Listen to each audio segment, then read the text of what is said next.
confident? Next year. Okay. I'm putting my overheads away in my suitcase. Would you like to see dirty laundry?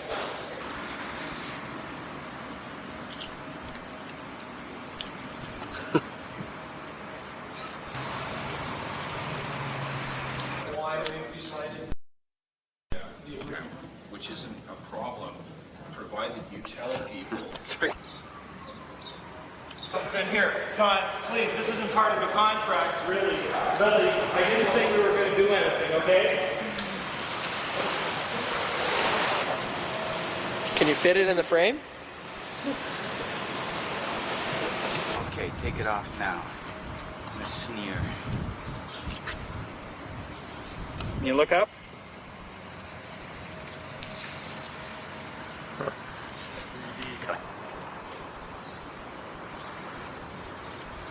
Okay. More.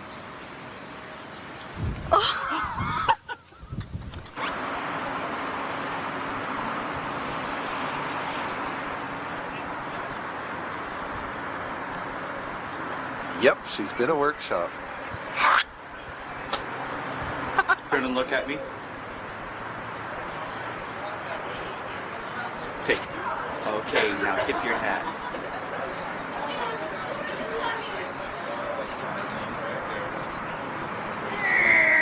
That is a bit. Give us your flirt of All his feminine wiles come to the fore. Where's the floor? Okay, look at me. Okay, take off your mask, please. Okay, take it off.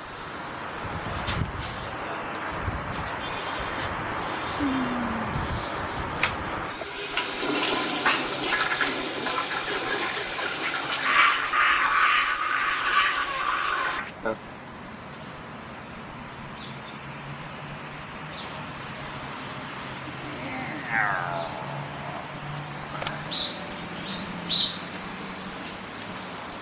open them now.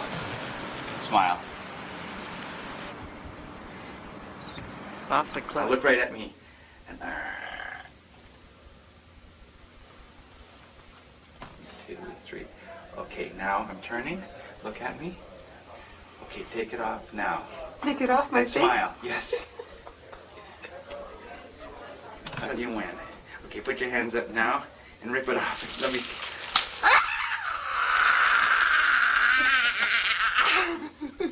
Somebody, yes it is. Now, I want you to take the mask off and stick the tongue out. And look at me. Right. 3. Okay, I'm pulling away. Letting the focus come with me. Okay, I want you to take the spoons away and make the face. Okay, okay, hold it over. Okay, we're on. Okay, look up higher. Yeah, okay, take it away. You can turn around now and sort of smile. Good.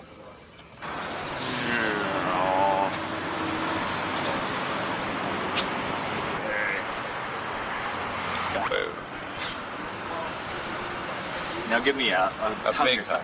Hypnosis. Okay. Oh, that's oh, no, it's an anti-smoking deal. You know how many lungs that we're probably.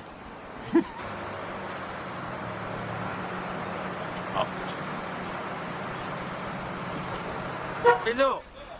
Hi, Don, how are you? take it off now. Take it away. Okay, David, take it away, please.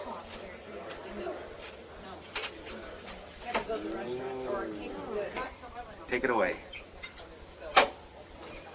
Don't look frightened. And make a face. Open your eyes. Oh, it's sunny though. Yeah.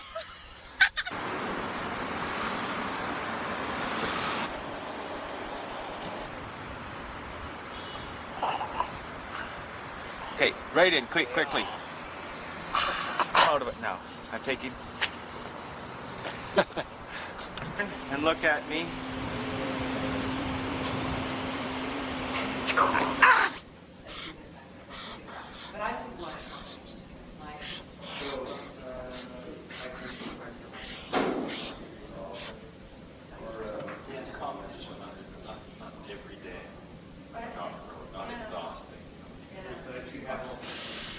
Hey, this isn't the end. It's a wonderful beginning of 1994, and are we ready to go? Open the door, Ken. Open. Ken. Somebody at NORAD headquarters is saying, last row below, Wasn't that nice? Isn't that nice? All for you, Can we put them on right now? Let's all put them on. Actually, you're supposed to Good get the videos right here. Let's put them all Wear on. one, Mary Let's Jane. put them That on. would be perfect. Oh, Mary Jane, they're intended for your the patrons of your park. Well, you got my other. What is this? Outfit that I was going to wear. You're supposed to give them away. Plan B? oh, now I like this. It's like sharks. Or shark. Jaw. Gotcha, Sally. Gotcha.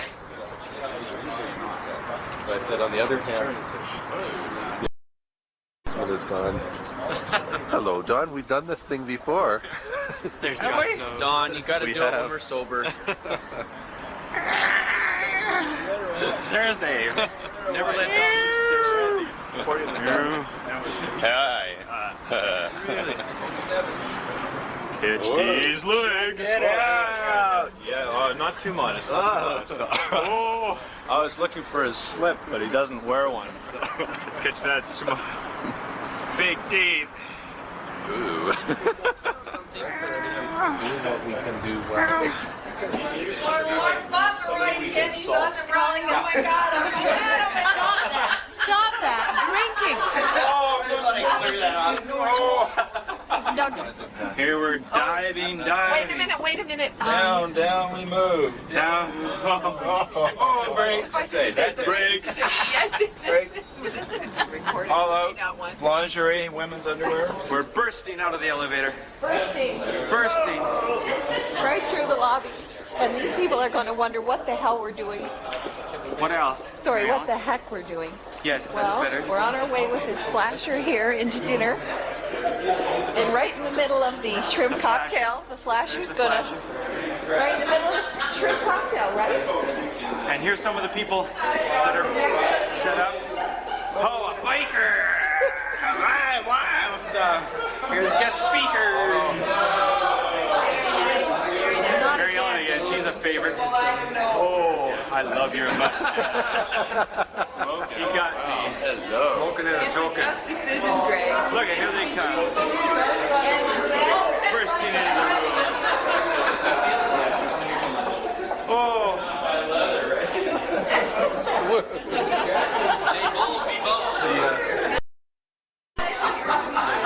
Let's burst into the room. You ready to Burst into the room. Ah. Oh, is it ever nice for the gala occasions? Is that an appropriate pose? Darn tootin' it is, since this Yes. is the end of the workshop. This is the end of the workshop. There's the sun setting in the east where it always sets. Except that somebody said once it set in the west. That's But right. We don't know. We don't know. West, east, who cares? North, maybe. Well, North York. There I it is. apologize for missing you in the formal video, and this is sort of the aftertaste. The So aftertake. Yeah. let's go back and drink some wine with The you. outtake, Yes. as it were. Let's Thank go. you. Here we are.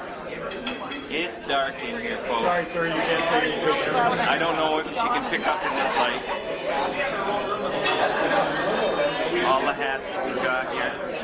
Especially when you don't change. Finding out about this Wonderful hats. whole warehouse type town in rural Pakistan. Very creative people. Visitors. Oh, the camera's here.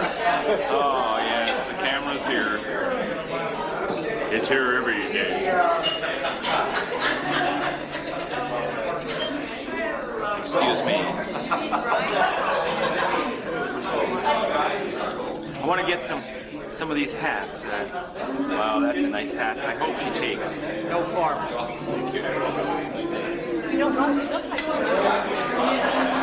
Geek area over there. We did the opening pitch of the evening.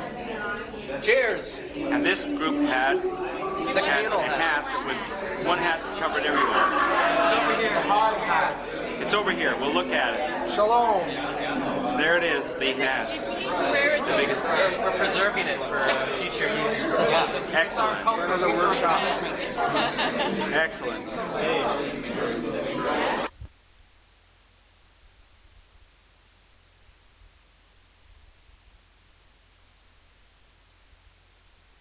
I want to steal it. Everything connects to everything.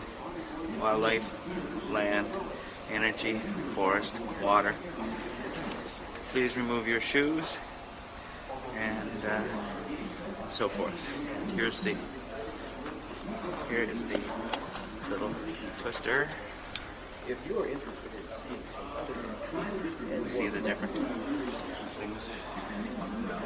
Looks like it's so many windows. Is this touch screen? Yeah. The most cost-effective approach is to use shrink-wrapped plastic kits, which include tape and That's plastic. what I use. I've got.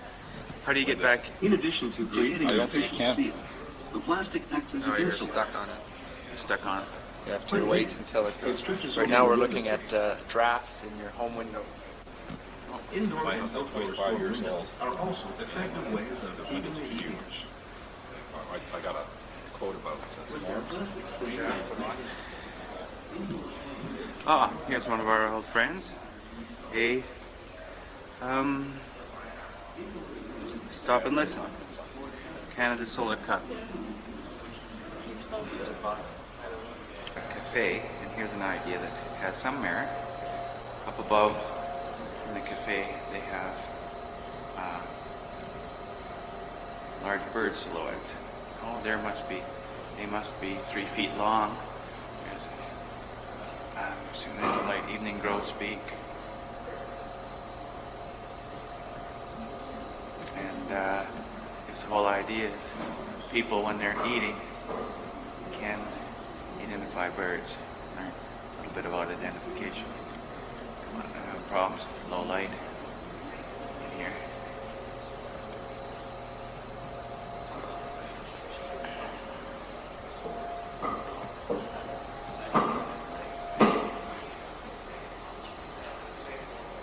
Recycle station.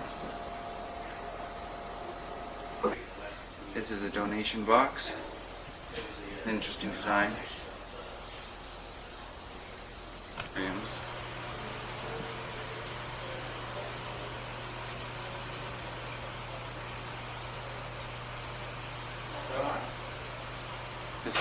Yeah?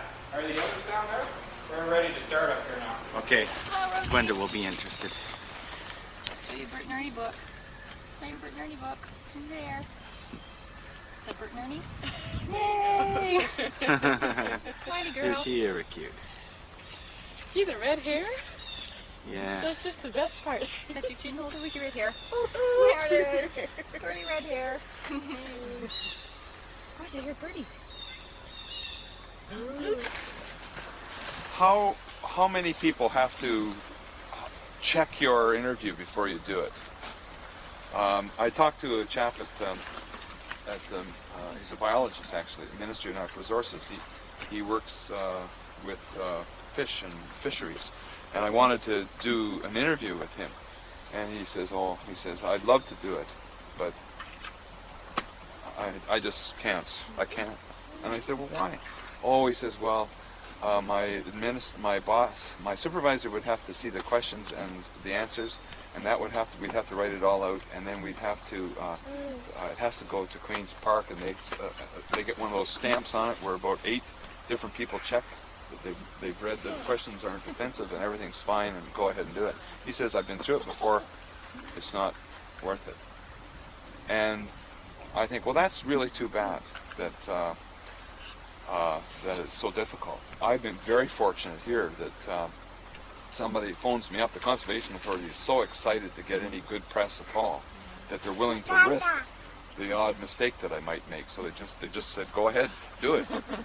And it's wonderful that way. And I have a feeling that that may be the problem that many of us aren't getting the promotion that we deserve and the attention that we deserve because it's just too hard to do it. Is that true? I think it depends on the topic more. If you want people to Topic and the site depends on the administration of your different site. Here's a sign that I think is kind of cute. The use of the hat. Okay, read the sign, and then there's the pole, and there's the hat. Fun, eh? On a marsh, a lot of action. So that rather than going on a bird walk or a hunt for wildflowers or whatever else, it's just a walk down to see the geese. And then while you're coming, I'm sure you'll hear some other birds. But while you're here, you can actually, we have a set of binoculars, and the groups will be probably fairly small that come down.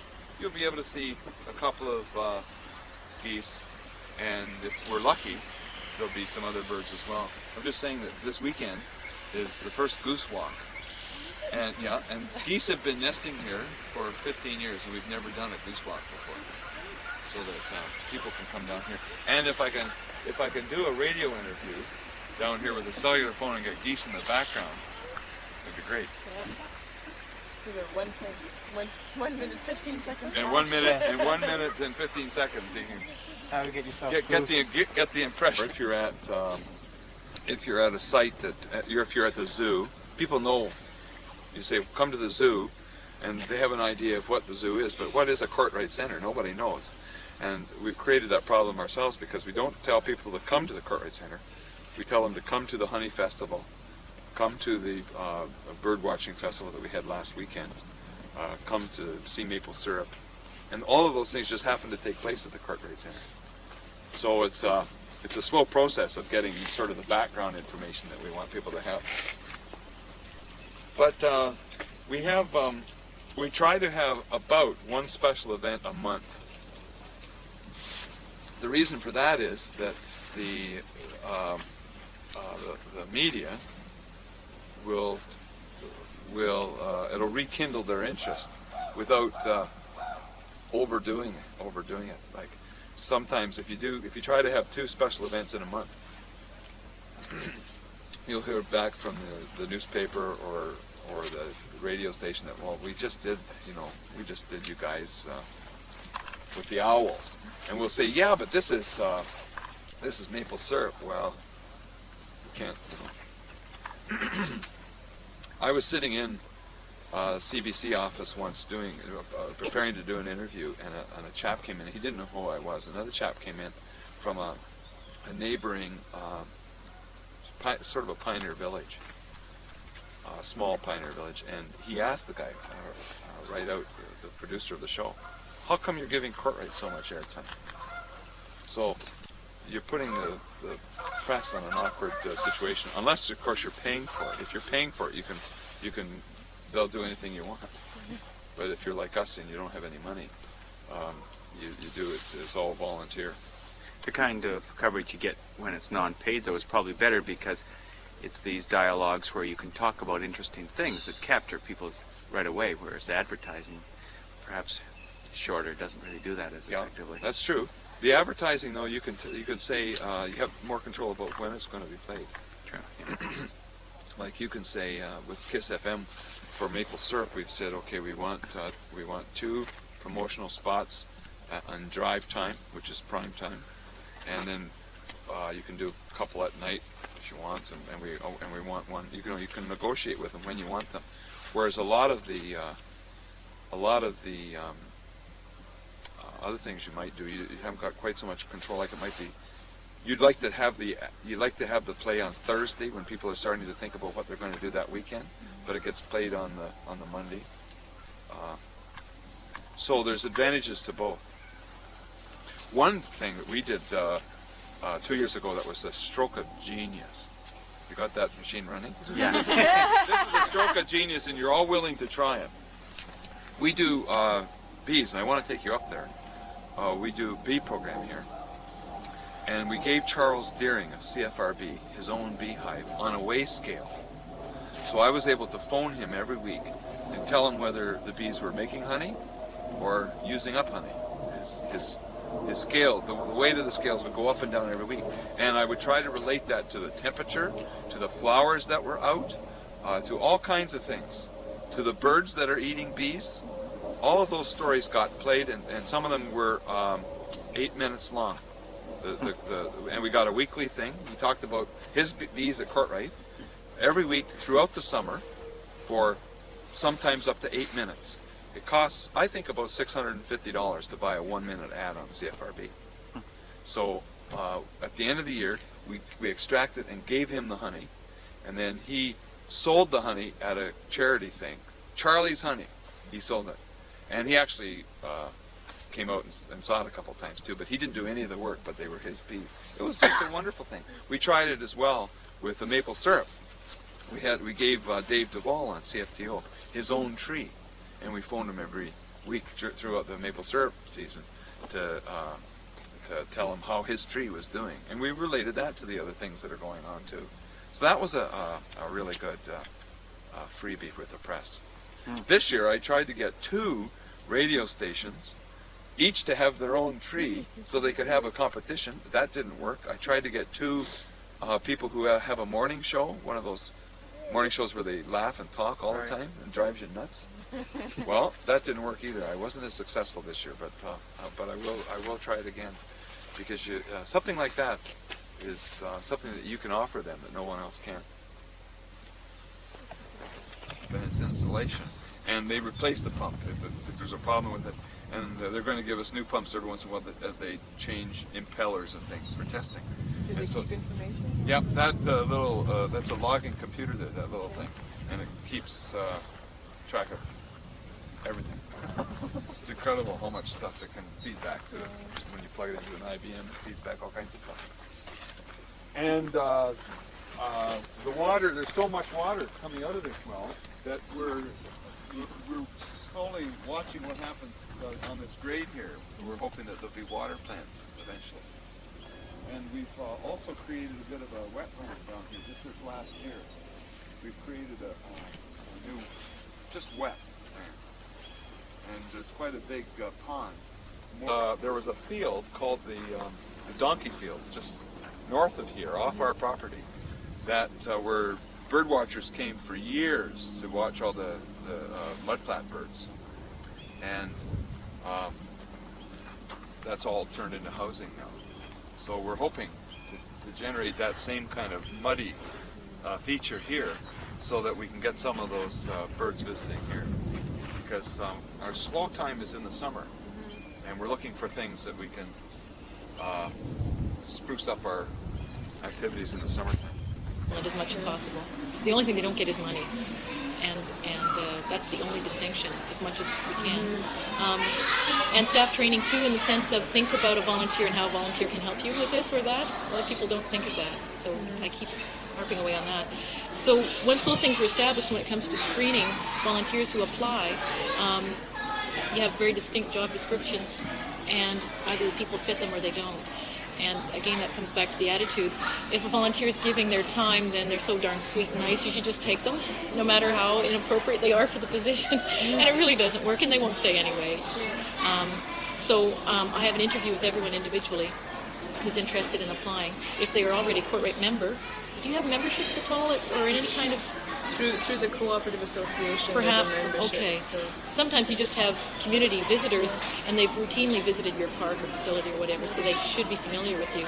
If they aren't, I give them a few passes and have them come back several times to visit before they even volunteer. And it's also kind of a triage, in a way.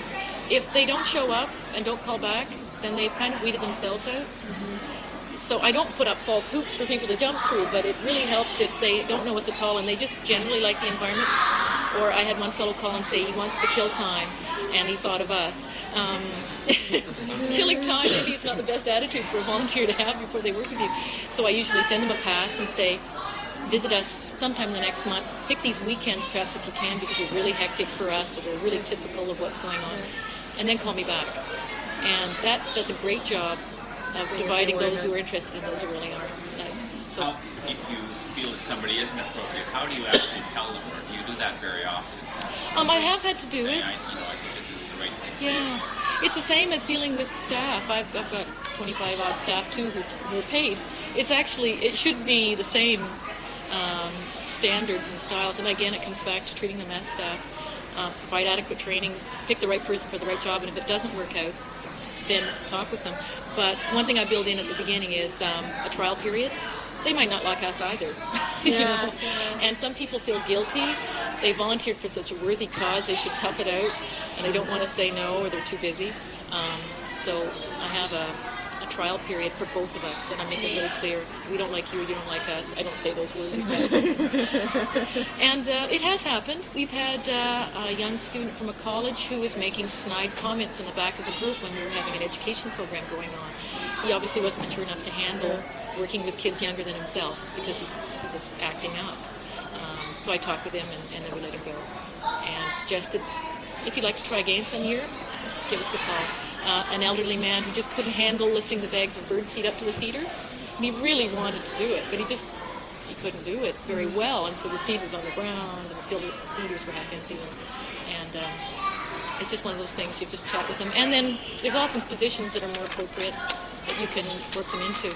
That's a nice thing about volunteering. You don't have to find another paid position like you would seldom be able to do with a paid staff person. You can't mix them around usually. You can find them a different project. Absolutely. Ours is project-based with very definitive beginnings and endings. As opposed to, let's say, a hospital where people volunteer and it could go on forever. Because it's a project, that way when it's done, people can stop volunteering or reapply for a new project. And there's a sense of continuity and completeness and so on. Maple Syrup just ended for us. 6 weeks of Maple Syrup volunteering was going on. Some people won't be back till next year. That's all they really want to do. And some will say, I just loved it so much I'll switch into whatever, special events going on, and Ellen mentioned those events too, I'm sure. So the recruitment then is through our members, through volunteer bureaus, through co-op education, which are great. If you can get a co-op student, and if you can spend a little bit of time with them initially, they are wonderful. And the school is very much involved. They have follow-up projects in the classroom to go along with what you're doing. And we have a student that's working as a full-time grounds person with us, doing a wonderful job, and he's getting lots of experience, so it's very mutual. We had another student last year who did arts and crafts, and she was worth her weight in gold. So don't underestimate. I used to think 17-year-olds is just what I need. I don't have time to supervise them. It works out really well. So co-op students and college co-op opportunities are getting better all the time too. You must have community colleges in your area with recreation programs. Recreation doesn't just mean badminton and basketball. They have provided us with students who have worked quite well with us. Audiovisual programs happening at local Humber College have given us students who do filming and slideshows. And so co-op programs at college are great. Associations are good too. The Beekeepers Association does all of our beekeeping demonstrations in the summer, and you've got the divers, and you can think of anyone that parallels your site in that way. They provide good volunteers. We also have joint ventures, Wildcare Rehabilitation Center on our property. Their peak time for looking after wildlife is from now until September. Believe it or not, that's more or less a quiet time for us for volunteers. So often we send them volunteer recruits that we can't use if they're interested, and they'll do the same for us in September. So sometimes you might jive with an organization that you could trade back and forth with volunteers. It's a little tricky, but it's worth it. Oh, and Alan's kids volunteer. So staff, friends and relatives and children work out surprisingly well. There's lots of other ways of getting them, but it's not so much getting the news out, because once it's out, people will be keen on getting involved with you. It's being organized to receive them. Once they come in, then it's like, oh great, another volunteer. I have monthly meetings that are kind of open to people who are keen on volunteering as an information session, or I'll do individual interviews for 20 minutes, 25 minutes to tour people around. Do you do the monthly meetings here? Yeah. If they can't get here for a meeting, then the chances are they're not going to make it for volunteering. So and we aren't on transit or anything, so people have to be prepared to do that somehow. That's a great way of letting people know about you. We also have members' newsletter that goes out and you don't really have a membership per se, but the local papers work out well. So there's no problem getting them. It's fitting them in and keeping them. There's all kinds of great recognition things that we have been able to get for free through the volunteer bureaus, and you probably could too. There's an Ontario Association of Volunteer Administration, the OAVA. They provide all kinds of training workshops, some free, some cheap, all of them useful. They also give you access to the provincial government's volunteer support programs, such as stacks of free fridge magnets that they have sent me to help reward my volunteers. Next week is Volunteer Week in Ontario. The local volunteer bureau put together these wonderful free vouchers to participating organizations. We participated, so they've given us a passport for free movies, half price admissions to theaters and so on. So with no effort on our part, really, we've got great things to give to our volunteers for next week to say thanks for volunteering here. Do you have anything you can give to volunteers? And I don't mean just things. I mean, these are nice, but We have, Yeah, we do things. we have volunteer recognition pins and we have certificates. okay. The resume part is a big thing that we're giving to volunteers. When they're done here, they can say they have learned how to use a backhoe, or they've worked 72 hours with school children or whatever, and that's a surprisingly popular thing to offer. Is that a formalized item now? It's on my list of benefits of volunteering officially, and with some people in particular, I will actually help them write their resume. I mean, and this is our contribution to it.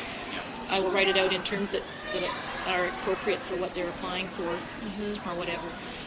Don't underestimate what you can offer there. And you probably all can think of skills that people can gain that you take for granted, perhaps.